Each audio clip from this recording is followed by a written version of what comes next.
Alors, juste avant, donc vous vous êtes assuré, on va commencer, on est ensemble pour un petit peu plus qu'une heure, jusqu'à 10h30 environ, heure du Québec. Vous vous êtes assuré de ne pas être dérangé, vous vous êtes assuré d'avoir peut-être quelque chose à boire, quelque chose pour écrire. Si vous êtes au Québec, vous avez peut-être une petite laine pas loin, quelque chose pour vous réchauffer, parce qu'il commence à faire frais. Malgré qu'aujourd'hui, le soleil est magnifique. Je suis allée marcher ce matin, la lumière est juste magnifique. Je vous encourage, si vous voulez prendre, des fois on prend juste 15 minutes d'aller marcher dans le soleil, se régénérer. Alors, on y va.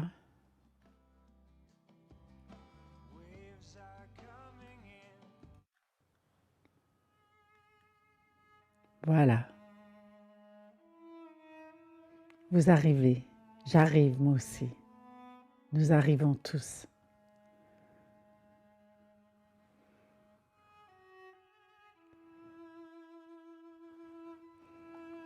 Moi, j'arrive d'une journée de constellation familiale hier.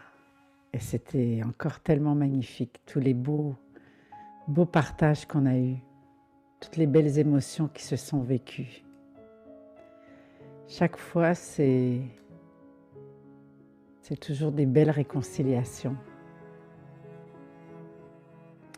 Et qu'est-ce qui peut rendre plus heureux qu'une réconciliation? Quand on a été en colère ou en conflit pendant longtemps, ou malheureux tout simplement. Qu'est-ce qu'il y a de plus beau qu'une réconciliation? De retrouver la paix. C'est ce qu'on vit dans toutes ces journées de constellation familiale. Et c'est pas juste une personne qui le vit, c'est généralisé. Comme si ça se contamine, le bien-être. Le bonheur de un, ça devient le bonheur de tous et de toutes. Alors, si vous avez envie de vivre l'expérience, vous savez que je serai à Québec le 19 novembre. Et puis, il y en a d'autres à Montréal très régulièrement. Et j'en fais en ligne maintenant aussi. La semaine dernière, on a fait une belle activité en ligne. On a même une dame du Maroc qui s'est fait consteller. C'est quand même incroyable. Donc, n'hésitez pas aussi en ligne. Ça fait exactement le même travail.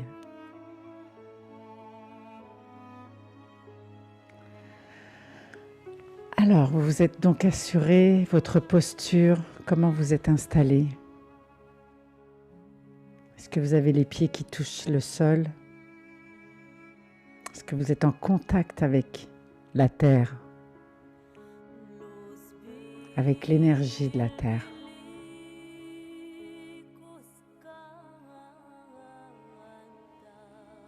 Des fois, on ne réalise pas tout le précieux de cette énergie. C'est une énergie qui prend soin. Même si nous, on ne prend pas soin d'elle, elle prend soin de nous. Elle prend soin de faire pousser nos légumes, de faire pousser des fleurs. Elle prend soin de laisser le soleil briller. Puis elle prend soin de nous aussi. Si on lui donne la permission, elle peut prendre soin de nos émotions, elle peut prendre soin de ce qui nous habite, de nos peines. On peut toujours trouver du réconfort auprès de la terre, auprès de la nature, auprès des arbres. C'est vrai ça, si vous décidez, un arbre peut devenir votre ami. Est-ce que vous avez déjà essayé ça? Qu'un arbre devienne votre ami.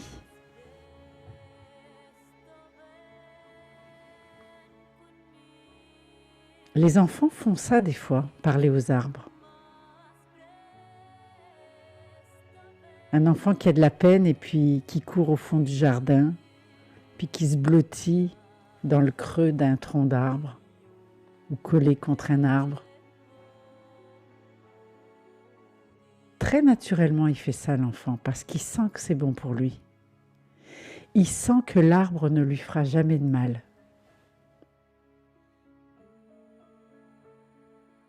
Moi, je connais des adultes qui ont des souvenirs comme ça d'arbres qui étaient leurs amis quand ils étaient enfants. Ça peut continuer quand vous êtes adulte, vous savez. Des fois, parler à un arbre, c'est plus sécurisant que parler à un humain.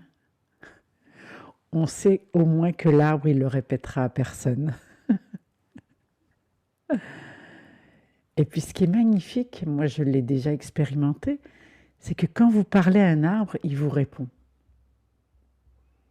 Si vous faites le silence et que vous vous connectez à lui, l'arbre peut vous répondre. Vous essayerez ça.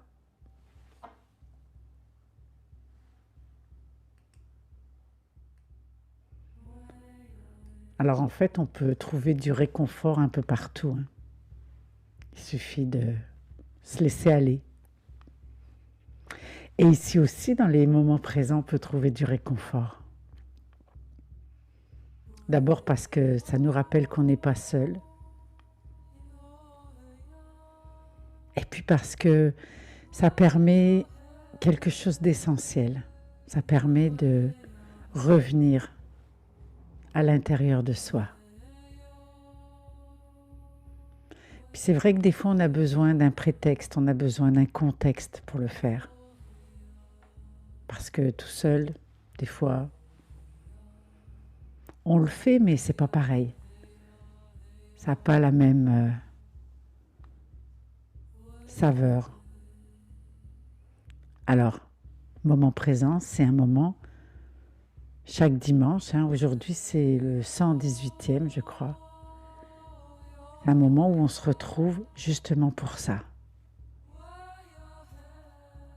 Pour revenir à l'intérieur de soi. À l'intérieur de soi, ça veut dire, oui, dans le corps, revenir dans son corps physique, mais ça veut dire aussi revenir dans son histoire. Ça veut dire revenir dans son existence. Puis ça permet comme ça de faire une sorte d'introspection, de bilan.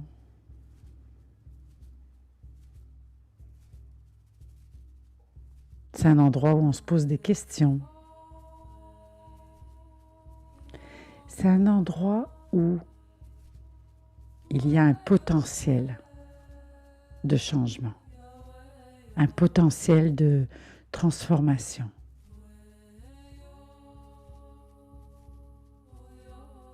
C'est comme si ici, dans le moment présent, il y a une autorisation. Vous avez une autorisation de vous rapprocher d'une plus grande vérité de vous-même. C'est ça en fait. Et c'est rendu possible parce que tout est permis. C'est rendu possible parce que ici, il n'y a pas de jugement. Ici, il y a de l'accueil. Il y a de la bienveillance.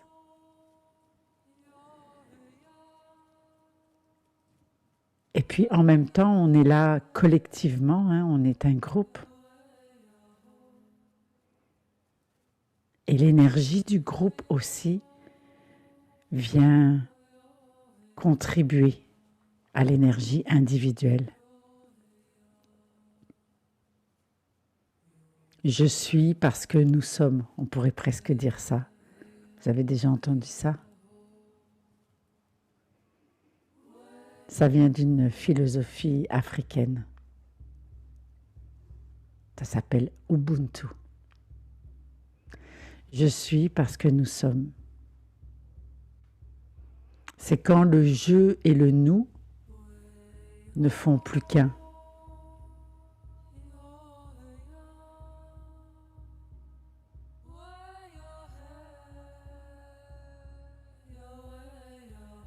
Je vais y revenir tout à l'heure. Avant, je veux m'assurer vraiment que vous avez mis de l'attention sur votre confort, votre respiration. Vraiment de laisser votre respiration devenir plus profonde. Peut-être même ralentir votre rythme. Le ralentir pour qu'il puisse venir vraiment apaiser toutes les dernières tensions de votre corps.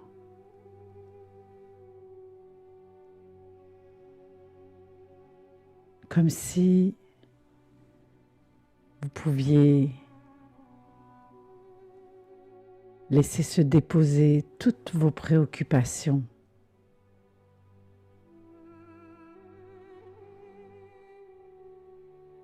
Et s'il y a encore quelques pensées qui circulent, de les laisser circuler en toute liberté. Ne rien freiner, ne rien empêcher. Laissez la fluidité aller et venir à l'intérieur de vous.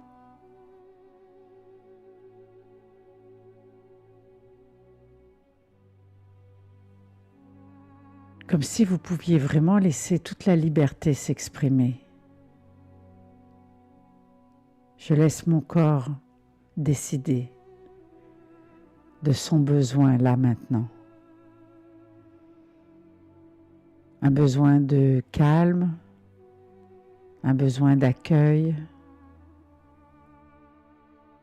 un besoin de non-jugement, un besoin de chaleur, un besoin de repos. Et juste de laisser ce besoin-là se combler de lui-même par votre intention.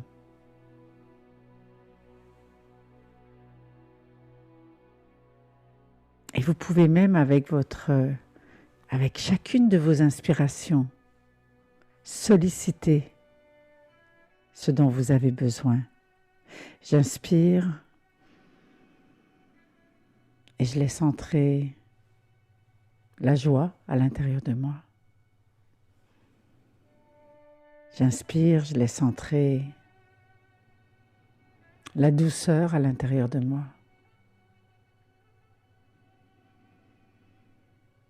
Laissez entrer ce que vous avez besoin. Et puis j'expire et je laisse aller ce dont je n'ai plus besoin.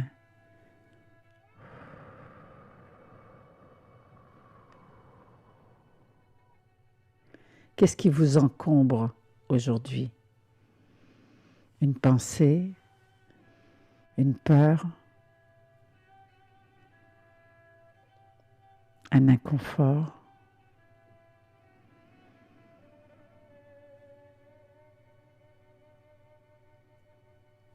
Laissez-le aller avec votre expiration.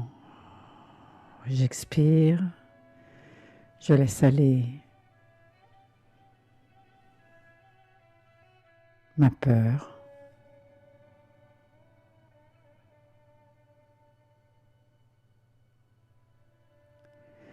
J'expire, je laisse aller mon inquiétude.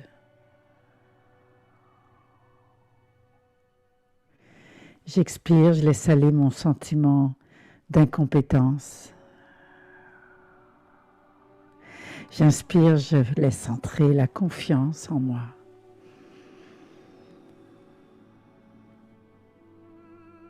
Et comme ça, réalisez que vous pouvez avoir beaucoup plus de contrôle sur ce qui se vit à l'intérieur de vous. C'est vous qui décidez. C'est vous le capitaine de votre vie.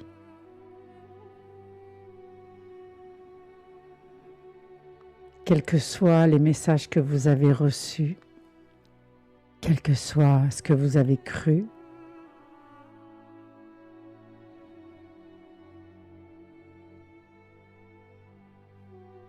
c'est vous.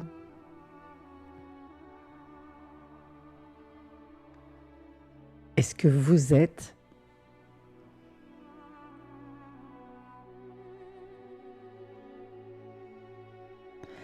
ce matin, j'entendais, c'est un jeune humoriste qui est fabuleux, qui a une façon d'être sur scène absolument unique.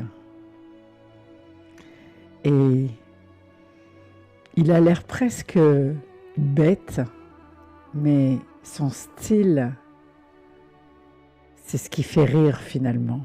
Et ce matin, il racontait que quand il était à l'école de théâtre, son professeur, elle n'arrêtait pas de lui dire « Tu parles trop lentement, c'est trop mou, il faut vraiment que tu changes tout ça. » Et en réalité, aujourd'hui, son talent, ce qui fait rire, c'est parce qu'il parle trop lent et qu'il est mou.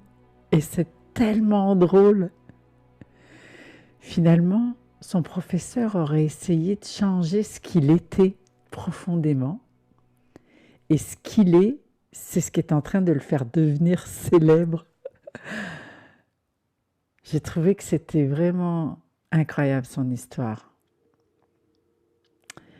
Je vais retrouver son nom. Il s'appelle Paul, son prénom. Son nom m'échappe. Je vais vous le donner. Vous irez le voir. Il est tellement drôle. Mais c'est juste pour dire que ce qu'on a presque failli lui enlever, c'était avec ça qu'il allait réussir. Et on lui disait le contraire. Puis, il disait ça avec beaucoup de gentillesse, parce qu'il disait, elle voulait mon bien, mon professeur. Mais ce que je comprends, c'est que son professeur jugeait qui il était. C'était pas assez bon, c'était pas assez glamour peut-être. Et c'est vrai qu'il n'a pas l'air glamour du tout. Mais il a tellement l'air lui-même. Et ça fait en sorte qu'il est vraiment bon. Je l'adore. J'écoute tout ce qui passe de lui.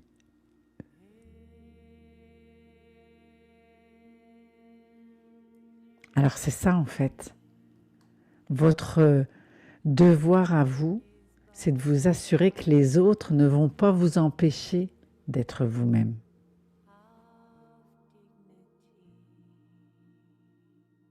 C'est ça le grand défi.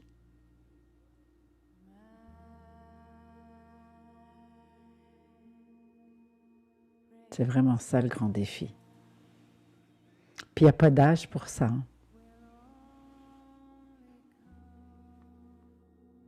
Il n'y a vraiment pas d'âge pour ça.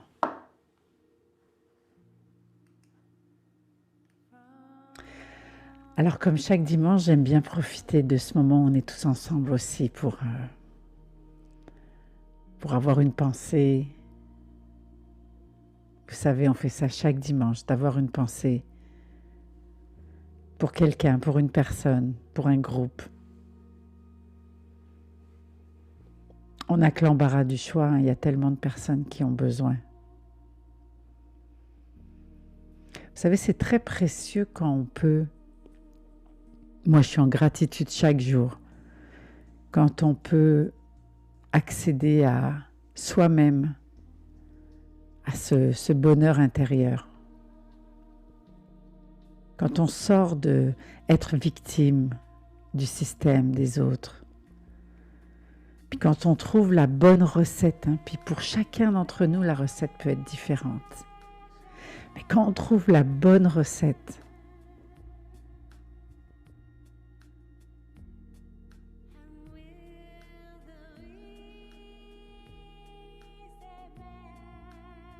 c'est un vrai privilège.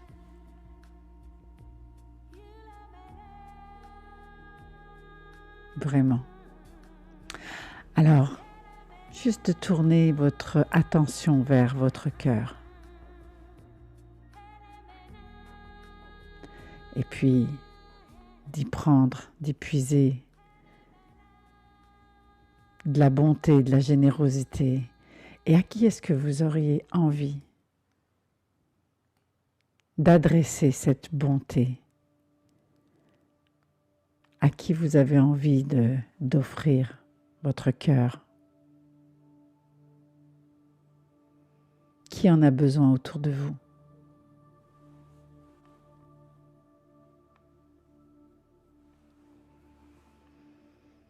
Est-ce qu'il y a un ami, un être cher?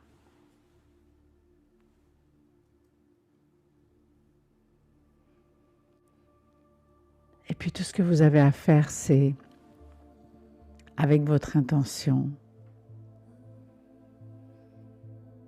de diriger, peut-être avec votre souffle,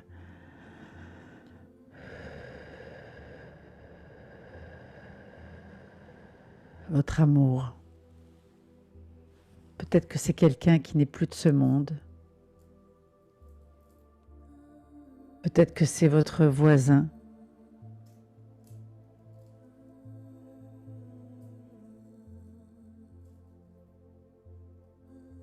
Peut-être que c'est votre enfant.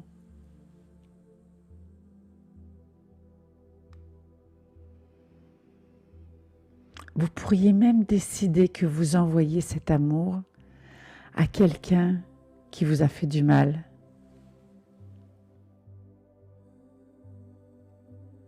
À quelqu'un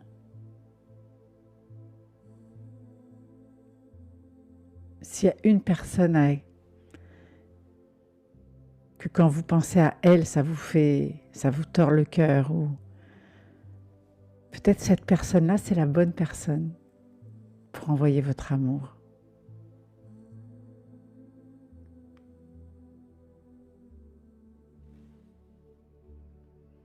Ça peut être intéressant.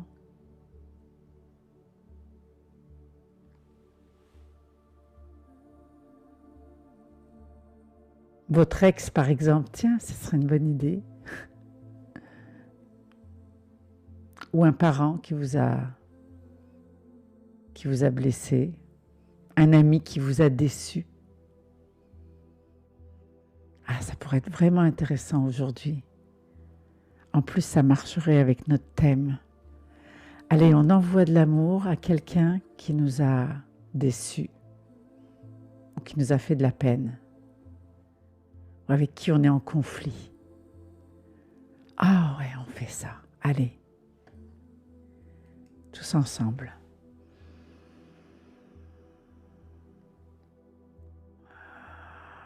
Ah.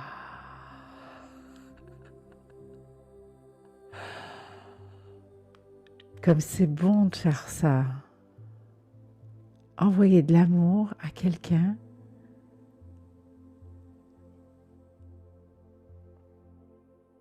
à qui on n'aurait pas pensé envoyer de l'amour.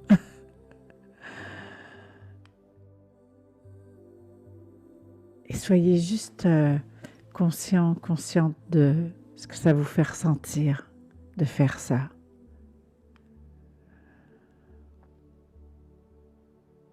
Ouais.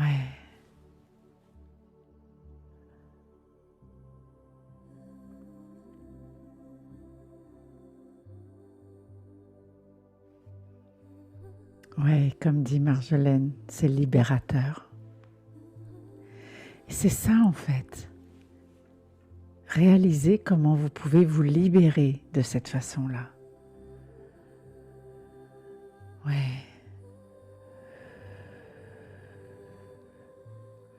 Pourquoi on n'y avait pas pensé avant? Ça fait 118 moments présents qu'on envoie de l'amour aux gens qu'on aime. Qu'est-ce qui est différent quand on envoie de l'amour aux autres? Ouais. Très très bien.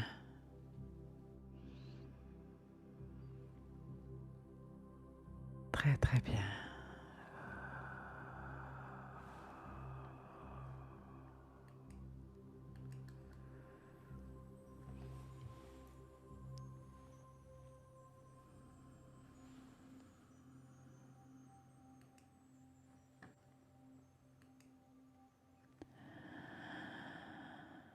et de laisser vraiment le souffle trouver son rythme, de laisser votre cœur battre au rythme de vos respirations, de laisser toute cette circulation se faire sans rien forcer, sans rien empêcher, sans effort, naturellement, le plus naturellement possible. Et de laisser la détente maintenant s'amplifier. Et surtout de prendre plaisir. De prendre plaisir à être là, dans le moment présent. De prendre plaisir à accueillir ce qui est là.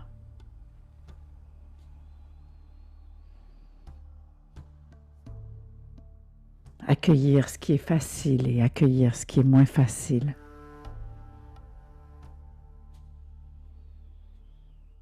Accueillir ce que vous aimez et accueillir ce que vous n'aimez moins.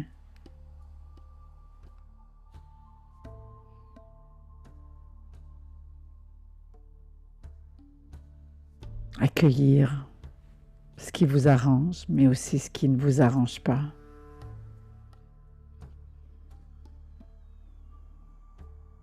Accueillir les contradictions. Accueillir la confusion. Accueillir les interrogations, les préoccupations.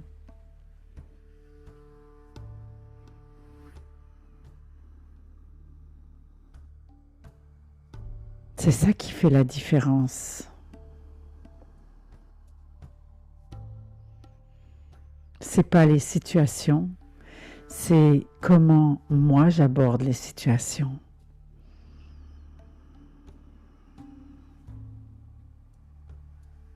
C'est ça.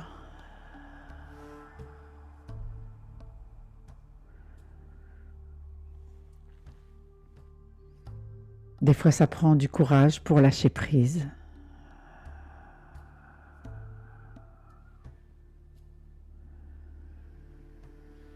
Mais des fois, ça prend aussi du courage de ne pas lâcher prise. Qu'est-ce qui est plus facile ?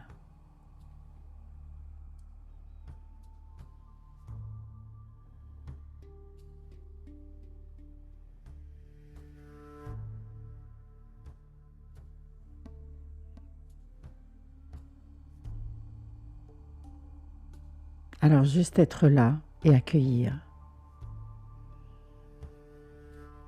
Se laisser guider par le souffle.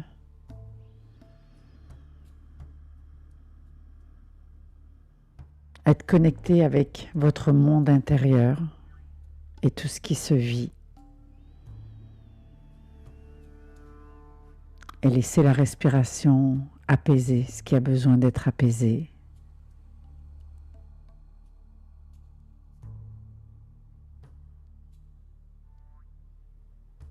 C'est rien de plus en fait. C'est ça, être dans le moment présent. C'est rien de plus.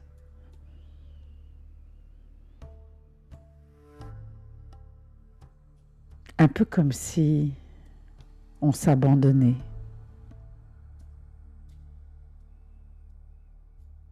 Un peu comme si on s'en remettait à plus grand que nous. Mais le plus grand que nous qui est à l'intérieur de nous. Vous saviez qu'il y avait un plus grand que vous à l'intérieur de vous. Cette espèce d'intelligence intérieure. On pourrait l'appeler une sagesse aussi. Alors juste de s'en remettre à votre sagesse.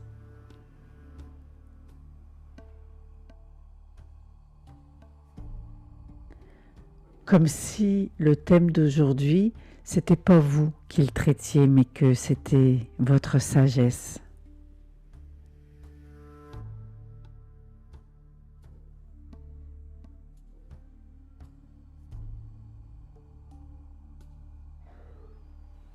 quelquefois, c'est bon de pouvoir s'en remettre à sa sagesse.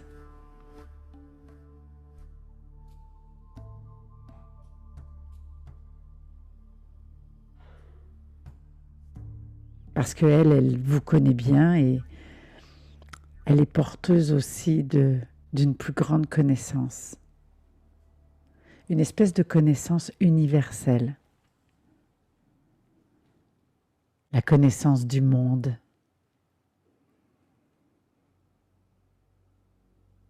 Votre sagesse, elle porte toute la connaissance de tout ce qui s'est passé avant votre venue au monde. Parce qu'elle est connectée avec le collectif.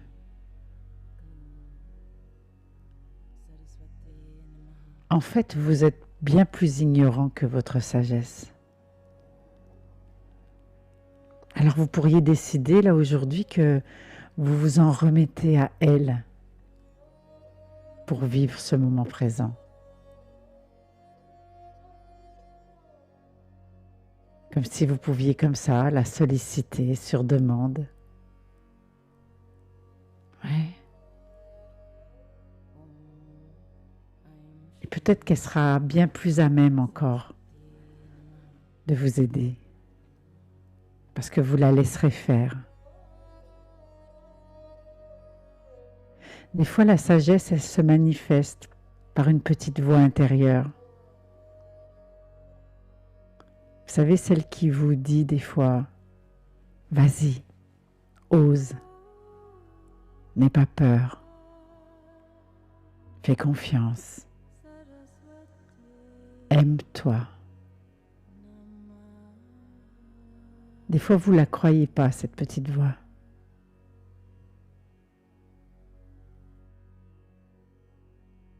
C'est sûr, parce que des fois, il y a une autre petite voix qui débarque aussi, puis qui, elle, est moins agréable à entendre.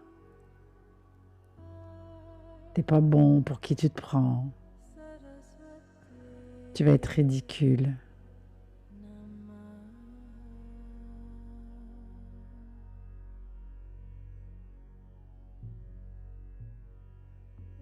Laquelle des deux a raison?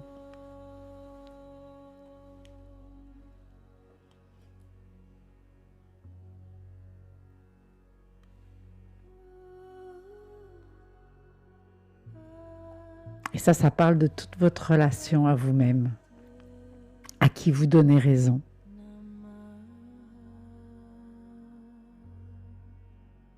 À qui vous donnez plus de place.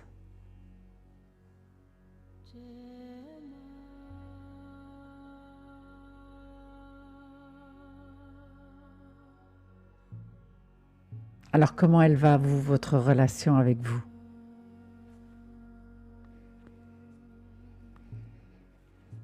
Et puis toutes vos autres relations, comment elles vont?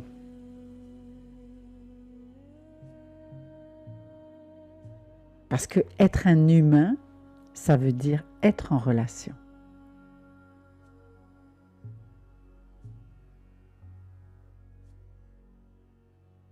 Être un humain, ça veut dire être connecté, être en lien.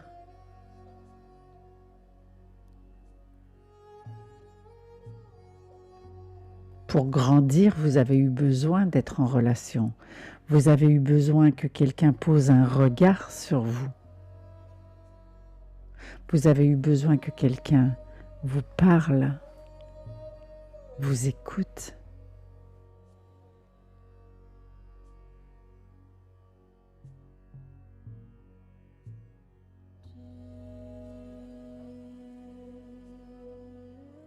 Aucun humain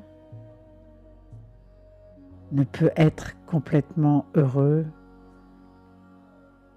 en étant tout seul, même si la solitude, quelquefois, est utile.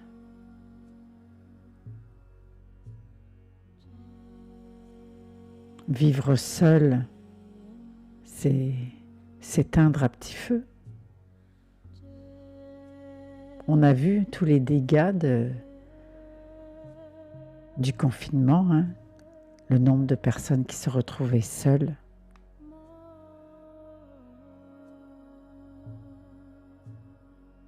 et en même temps. Jean-Paul Sartre il disait « l'enfer, c'est les autres ». Et ouais, il a quand même pas tout à fait tort, Jean-Paul. L'enfer, c'est les autres. Parce que ce qui nous fait du bien, c'est les autres, mais ce qui nous fait du mal, c'est les autres aussi. C'est notre relation avec les autres.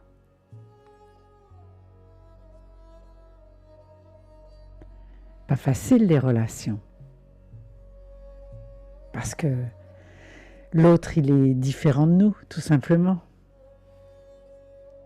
Alors l'autre, il pense pas comme nous, il dit pas comme nous, il fait pas comme nous.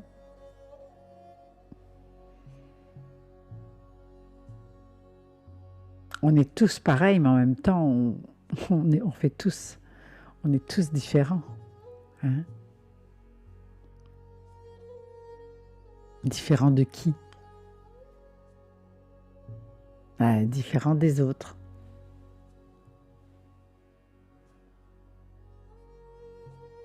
Alors, en même temps, c'est ce qui fait la beauté aussi, d'être tous différents. Mais des fois, c'est ce qui fait les conflits aussi.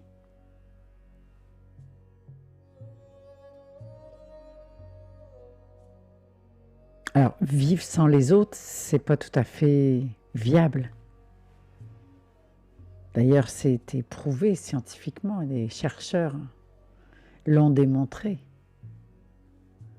que une des clés pour être heureux, ça se trouve dans les relations.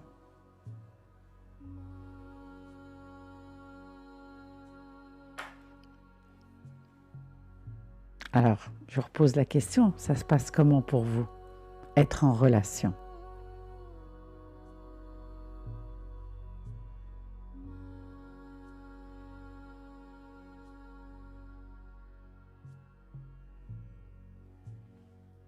Si un des facteurs clés pour être heureux,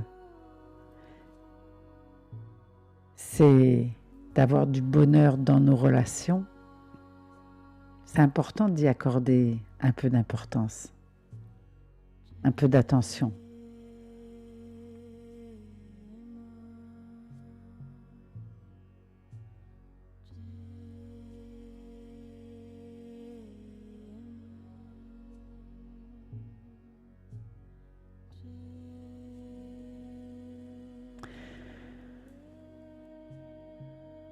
Et pourtant, c'est peut-être ce qu'il y a de plus difficile sur cette terre. Parce que le chemin des relations humaines, il est pavé de pièges dans lesquels c'est très très facile de tomber. Par exemple, un des pièges qui peut même devenir un poison dans les relations, c'est quand on veut avoir raison. À force de vouloir avoir raison, on finit par avoir tort. C'est ça en fait. Ce qui nuit le plus, c'est de ne pas vouloir lâcher, de vouloir avoir raison. Ah mais je sais que l'autre a tort, je sais que j'ai raison. C'est ça.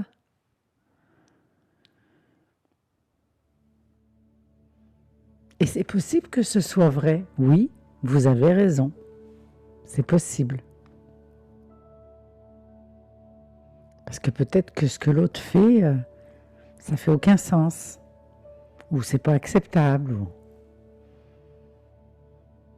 Alors, sûrement que vous êtes de bonne foi et que vous avez raison d'être fâché, que vous avez raison de ne pas être d'accord. C'est même pas ça le sujet en fait.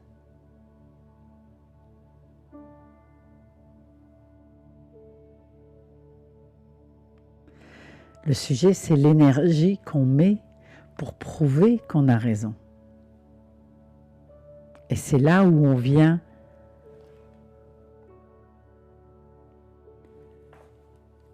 fermer la possibilité d'échange. On est comme coincé. Surtout, vous savez, quand on commence à argumenter, puis... Ben oui, parce qu'on a raison.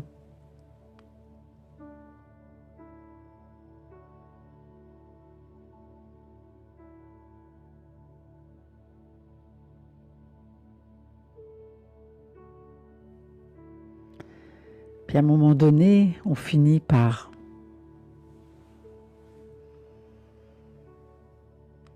ne plus voir ou ne plus entendre ce que l'autre peut apporter. C'est ça qui se produit en fait. Quand on est sûr d'avoir raison, on est fermé à pouvoir entendre la version de l'autre.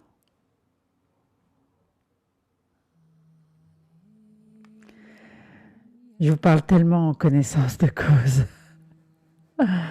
J'étais une experte dans avoir raison. Et j'ai tellement souffert de ça.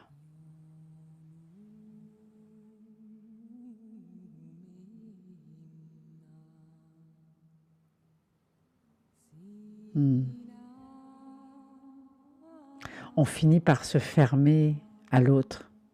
L'autre ne nous comprend pas. L'autre ne nous aime pas.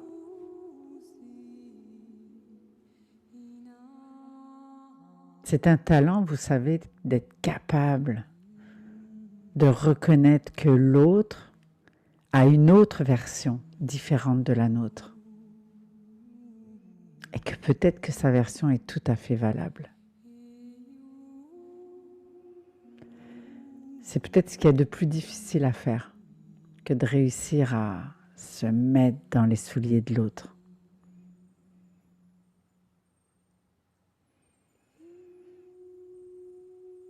Moi, c'est toutes mes années de formation en PNL qui m'ont aidé à faire ça. Ça a pris beaucoup de temps à comprendre ça. Vous n'êtes pas obligé que ça prenne autant de temps, hein. Vous pouvez me croire sur parole. On est plus heureux quand on ne cherche pas à avoir raison.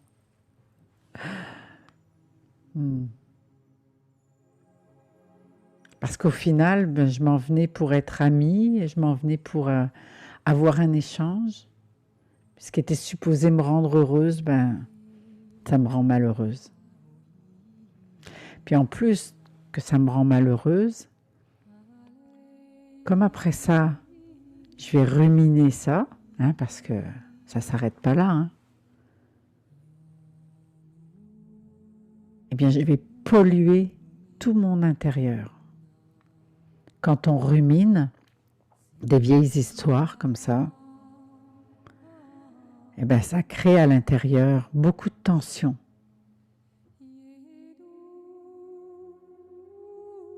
Beaucoup de tension. Ça vient affecter plusieurs de vos organes. Ça vous affecte physiquement. C'est pas juste des pensées. Ça affecte votre santé. Je trouve que ça, c'est vraiment une bonne raison pour vouloir amener du changement. Parce que pensez-y un instant, quand vous êtes dans un conflit relationnel, vous y pensez tout le temps. Je parierais qu'avant de vous coucher, c'est la dernière chose à laquelle vous pensez. Peut-être même c'est la première chose à laquelle vous pensez le matin quand vous vous réveillez. Donc réalisez le mal que vous vous infligez. Pendant ce temps-là, l'autre est chez lui, chez elle, puis elle n'a aucune idée de ce que vous vivez. Est-ce que ça vaut la peine? Ben oui, mais j'avais raison. Moi, j'ai eu raison très souvent.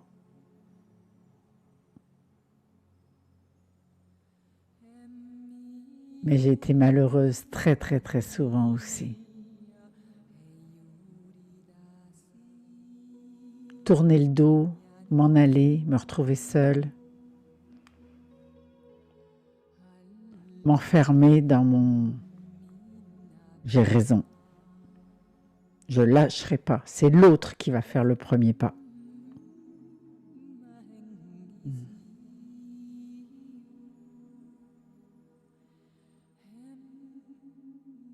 L'autre piège dans les relations, c'est les interprétations. Vous savez, c'est quand on s'imagine, peut-être que ça vous est arrivé, de penser à la place de l'autre. Oh, il voudra sûrement pas m'aider. Oh, lui, on dirait qu'il aime pas ce que je suis en train de dire. Il doit pas m'aimer non plus, parce qu'il est pas d'accord avec moi. Est-ce que ça vous arrive de, comme ça, d'interpréter ce que vous voyez, ce que vous entendez? Savez-vous que quand on interprète, on a au moins 9 chances sur 10 d'être complètement à côté de la vérité? Combien de fois, quand on est allé vérifier ce que l'autre pensait ou ce que l'autre allait dire ou ce que l'autre allait faire, c'est complètement différent de ce qu'on avait imaginé.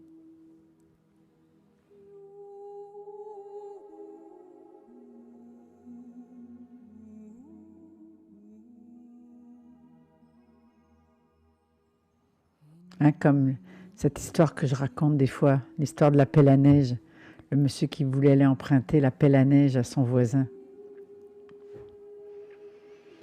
Parce qu'il voulait dégager son garage pour sortir sa voiture pour pouvoir aller s'acheter une pelle à neige parce qu'il avait brisé la sienne.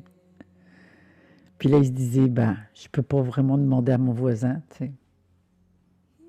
Parce que mon voisin, je le connais pas tellement finalement. Je peux pas aller lui demander de me prêter sa pelle à neige. Hein. Puis comme ça, l'homme se fait des scénarios. Ah, il voudra sûrement pas me prêter sa pelle à neige. Il doit y tenir à sa pelle à neige. Non, non, de toute façon, il la prête même pas à sa femme, la pelle à neige. Je vois jamais sa femme pelleter. Puis là, il sort de chez lui, puis il voit son voisin, puis il dit « Garde-la, ta maudite pelle à neige !» Hein? Toute de l'invention. Mais on est bon pour ça. On est bon pour ça. C'est qu'en fait, on projette sur l'autre ce qu'on pense nous-mêmes. Eh, ça prend toute une rigueur pour pas tomber dans ce piège-là, de s'imaginer à la place de l'autre. Puis des fois, ça là, c'est à l'origine de conflits terribles dans les familles, par exemple. J'avais travaillé avec une dame à un moment donné qui était en conflit avec son frère. Pendant plus de 20 ans, ils ne se sont pas parlé. Pour une histoire bête, une histoire de photo, de un qui avait pris une photo dans l'album de famille ou quelque chose de vraiment insignifiant. Et pendant plus de 20 ans, ils se sont ignorés. Ils se sont pas vus, ils n'ont pas vu leurs enfants grandir, ils se sont pas vus vieillir. Ah.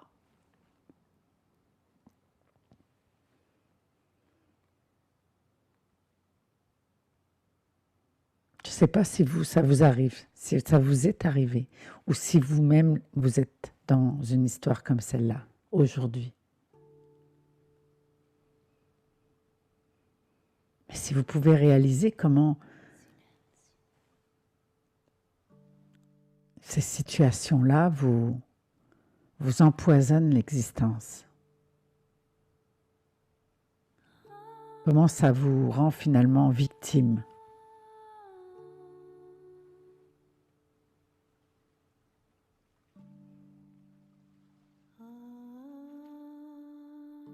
Puis Puis souvent, quand ces situations-là se défont, se dénouent, se réconcilient, souvent on réalise que c'était stupide, qu'on a cru quelque chose, puis c'était même pas ça. C'est pas un peu bête de perdre 20 ans, hein?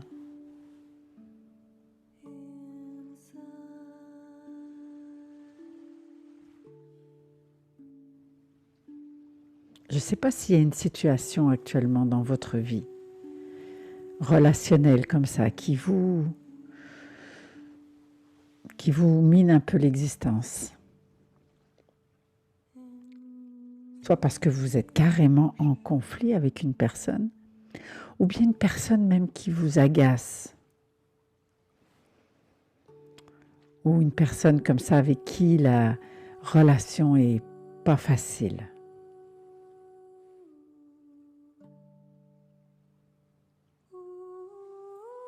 Si vous aviez une baguette magique, qu'est-ce que vous changeriez dans cette relation? Qu'est-ce que vous feriez de différent?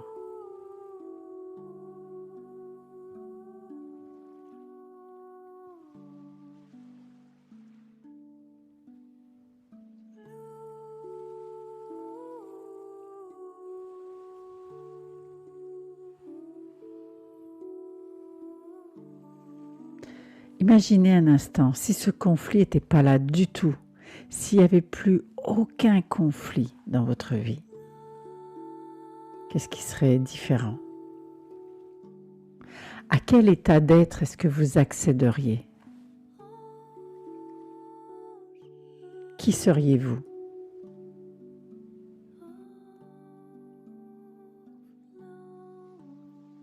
Qu'est-ce que vous seriez capable de faire que vous n'êtes pas capable aujourd'hui?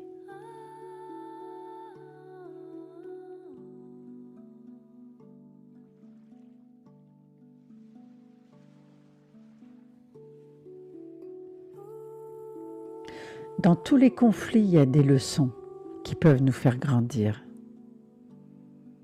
qui peuvent nous éveiller.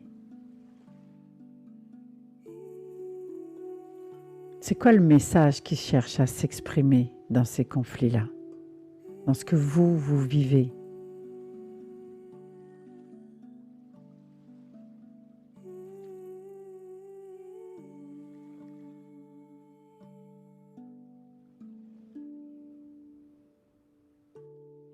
Qu'est-ce que ce conflit aimerait que vous appreniez?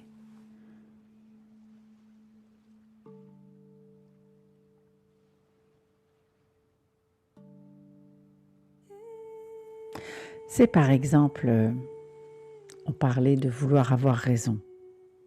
Donc quand je veux avoir raison, en fait, je veux affirmer une position, un point de vue.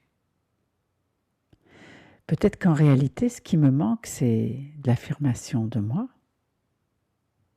Je ne me fais pas confiance. Parce qu'au bout du compte, quand je me fais confiance, j'ai plus besoin d'avoir raison.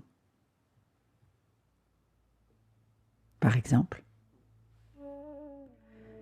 Donc finalement, ce qui m'arrive dans le conflit, ça parle de ce que j'ai besoin, moi, de développer. Tout peut devenir une occasion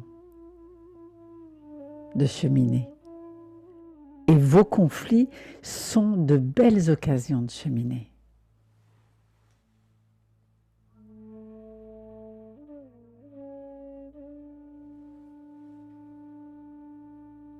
Si on en revient à vouloir avoir raison, par exemple, un des plus beaux cadeaux que vous pourriez vous faire dans une situation comme celle-là, je vous dis, vous faites ce que vous voulez, hein. Vous pouvez l'essayer ou pas. Mais c'est vraiment intéressant. Donc, vous êtes dans une situation où vous voulez absolument avoir raison. Le plus beau cadeau que vous pouvez vous faire, c'est de vouloir avoir tort.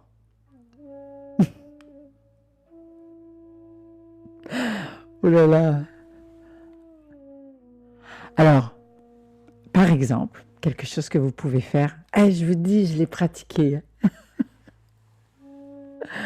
Je vous lance pas ça en l'air comme ça là. C'est de vous répéter quand vous êtes dans un moment, vous parlez avec quelqu'un et puis ça commence à déraper parce qu'on n'est pas d'accord. Puis vous répétez à haute voix dans votre tête, ou alors vous allez prenez 2 minutes à la salle de bain. Vous le faites à la salle de bain tout seul, à haute voix. Vous répétez, tu as raison, j'ai tort. Tu as raison, j'ai tort. Tu as raison, j'ai tort. 10 fois. Et remarquez ce que ça fait de différent à l'intérieur de vous.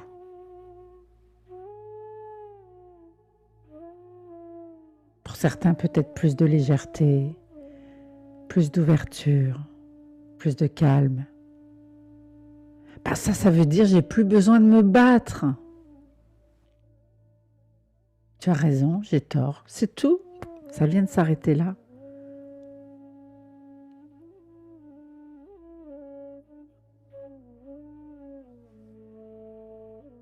En quoi c'était important d'avoir raison? C'est ça qui est important de découvrir.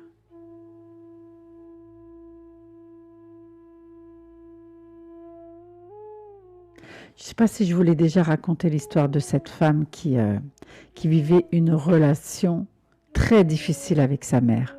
Très, très difficile. Chaque fois que sa mère venait la voir et jugeait sa fille, sa manière de vivre, sa maison, son mari, l'éducation de ses enfants, tout, c'était vraiment difficile pour elle. Tu sais, elle n'avait jamais envie de l'inviter parce que la femme en question, la fille, elle a commencé à pratiquer ça. Tu as raison, j'ai tort. Tu as raison, maman. Et elle lui disait même verbalement, tu as raison, maman. Tu as raison, maman. Vous savez, au lieu de se battre, tu as raison, maman. Ça a pris un certain temps. Puis à un moment donné, qu'est-ce qui s'est passé? Ça a été difficile pour elle de le faire parce qu'elle, elle trouvait qu'elle était correcte dans l'éducation de ses enfants. Elle trouvait qu'elle était correcte dans le choix de son mari. Elle trouvait qu'elle était correcte dans sa tenue de maison. Donc de dire à l'autre, tu as raison, pour elle, c'était pas naturel. Pourquoi elle ferait ce cadeau-là à l'autre? De lui dire qu'elle a raison, elle me fait mal en plus. Ça me blesse ce qu'elle dit. Pourquoi je lui ferais ce cadeau-là de lui dire qu'elle a raison? Vous allez voir pourquoi. La femme, elle a accepté de jouer le jeu. Elle a fait ça comme un jeu, comme un test. Et après 3 fois, tu as raison, maman. J'aurais dû y penser, tu as raison, maman. Je vais réévaluer, tu as raison, maman. C'est peut-être pas une si mauvaise idée, tu as raison, maman. La 3e fois, savez-vous ce qui s'est passé? La mère, elle a pris sa fille dans ses bras. Puis elle lui a dit, mais non, ma chérie, tu n'as pas tort, tu apprends. Et c'était la première fois depuis des années que la femme, elle avait du plaisir à être avec sa mère.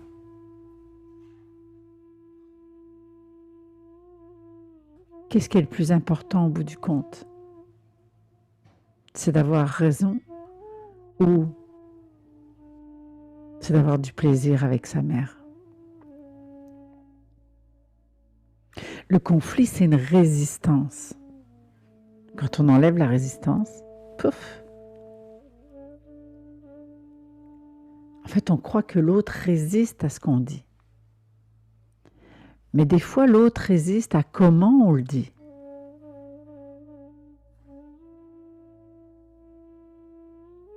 Moi, je trouve que c'est tellement une belle pratique, ça. Je m'en fous, finalement. Et si ça peut rendre l'autre heureux d'avoir raison, pourquoi je ne le rendrais pas heureux? Tiens, c'est ma contribution. Je sais qu'il a tort, moi j'ai raison, mais je le rends heureux. Pourquoi pas? Est-ce que vous pensez, tiens, peut-être c'est ça. Ok, parce que moi je pensais ça. Est-ce que vous pensez que de donner raison à l'autre, même si on croit qu'il a tort, c'est se rabaisser. Ben, j'ai une petite nouvelle pour vous. Parce qu'en réalité, quand vous faites ça, je crois sincèrement que c'est une manière de s'élever.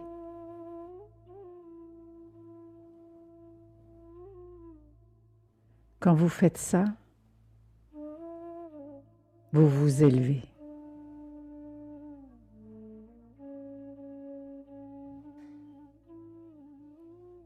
Parce que quand vous êtes en conflit, c'est là que vous êtes plus petit. Parce que vous vous ramassez aussi dans un espace plus petit, un espace où on est coincé, un espace où on a de moins en moins de marge de manœuvre. Le conflit nous enferme.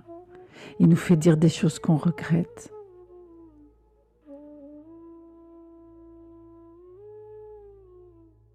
Et puis quand vous êtes là, en plus, je suis certaine qu'ici, il n'y a aucune personne qui peut me dire, moi quand je suis en conflit, je suis fière de moi, je suis heureux, je suis heureuse avec moi. Je ne crois pas. Parce que quand on est en conflit, ça nous empêche d'accéder au meilleur de nous-mêmes. Ça nous empêche de voir la beauté chez l'autre et chez soi-même. Parce que quand je suis en conflit, quand je veux avoir raison,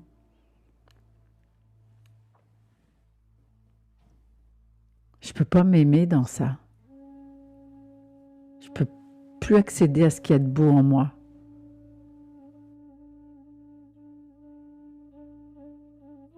Je ne peux pas accéder à mon humanité, je ne peux pas accéder à ma grandeur, je peux pas m'aimer là-dedans. Alors c'est encore une autre occasion de ne pas s'aimer.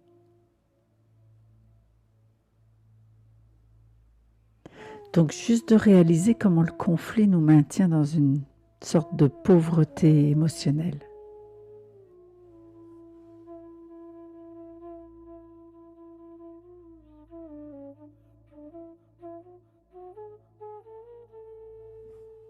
Albert Camus il disait « Les gens sont des miracles ». J'aime bien moi essayer de regarder ça de cette façon-là, quel que soit l'autre.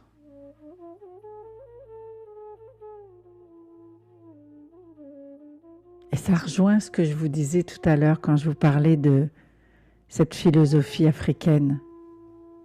Je suis parce que nous sommes.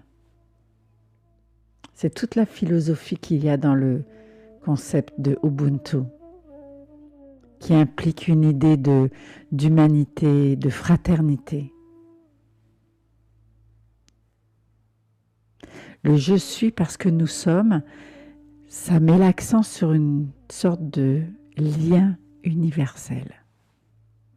Un lien de partage qui nous relie tous les uns les autres. Alors même celui avec qui je suis en conflit.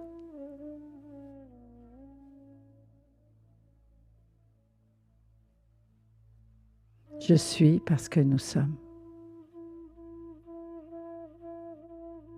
C'est un concept qui dit que si l'autre ne peut pas être heureux, je ne peux pas être heureuse.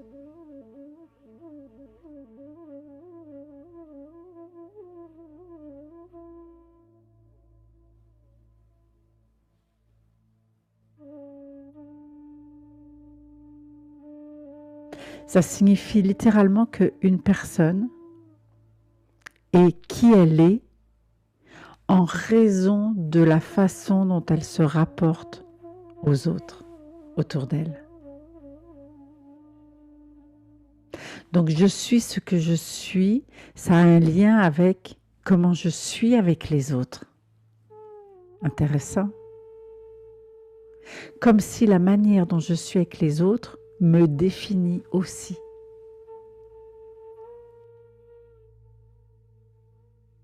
C'est pour ça que je ne peux pas m'aimer quand je suis en conflit.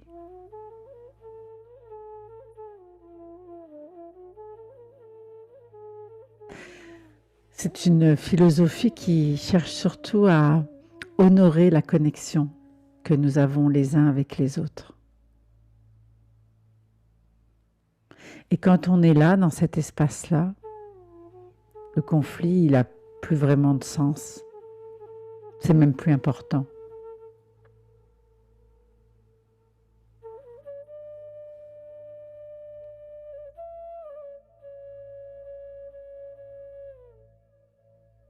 Je parlais de sagesse en début de rencontre. Puis pour moi, ça, c'en est une sagesse. Et si vous croyez qu'elle ne fait pas partie de vous, cette sagesse-là, peut-être vous vous trompez, parce que cette sagesse-là, elle est contenue dans le cœur de tous les hommes et toutes les femmes de ce monde. C'est juste que eux, là-bas, ce peuple-là, ils y ont accès plus facilement parce qu'ils n'ont pas été contaminés par la société, par la famille. Mais c'est dans votre cœur aussi, cette sagesse-là, elle est dans votre cœur. Parce que ce qu'il y a dans le cœur d'un humain, il y est dans le cœur de tous les humains. On parle d'inconscient collectif. Ça fait partie de la nature humaine. Alors dans votre cœur, il y a cette capacité-là à pouvoir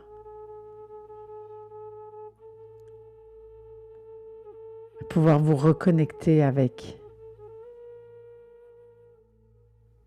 la grandeur de tous les humains. Cette capacité d'humanité, de fraternité.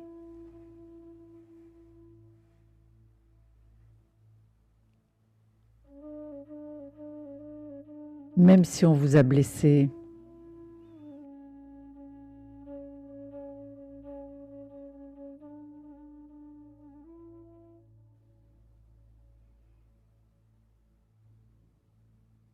ça ne veut pas dire qu'il ne faut pas prendre sa place et qu'il faut laisser l'autre, bien sûr, hein,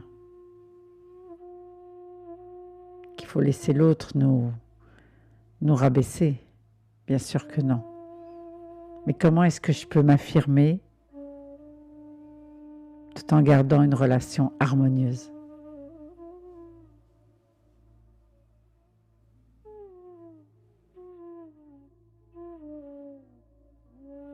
C'est une belle réflexion.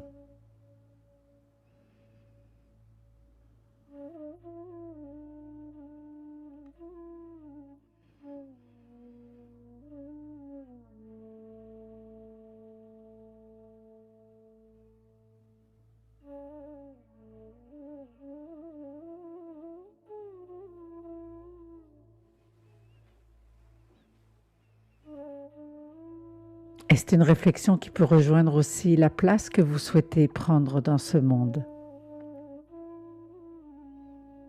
Et comment vous avez envie d'y contribuer.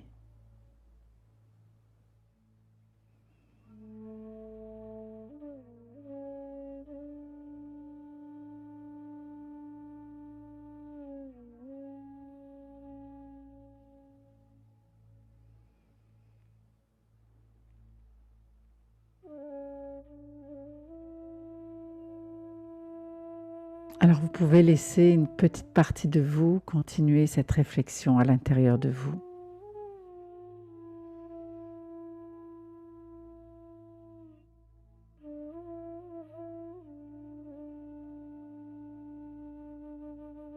Pour que cette réflexion puisse évoluer.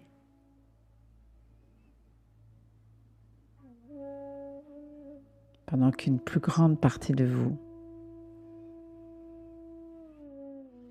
va tout simplement revenir ici.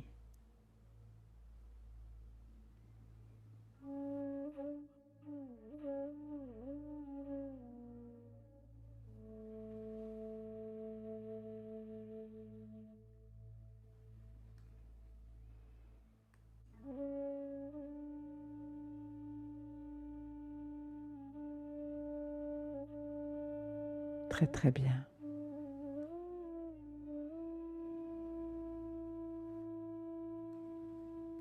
Juste de ramener votre énergie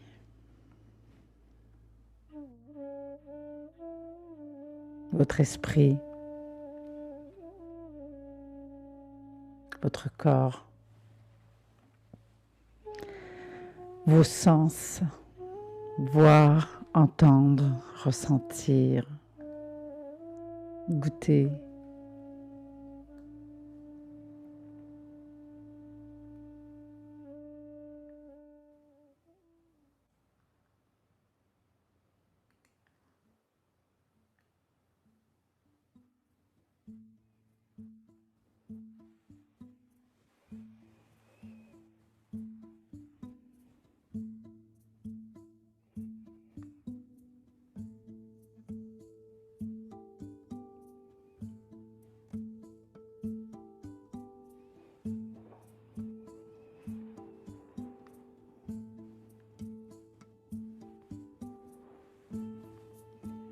Peut-être même de vous étirer.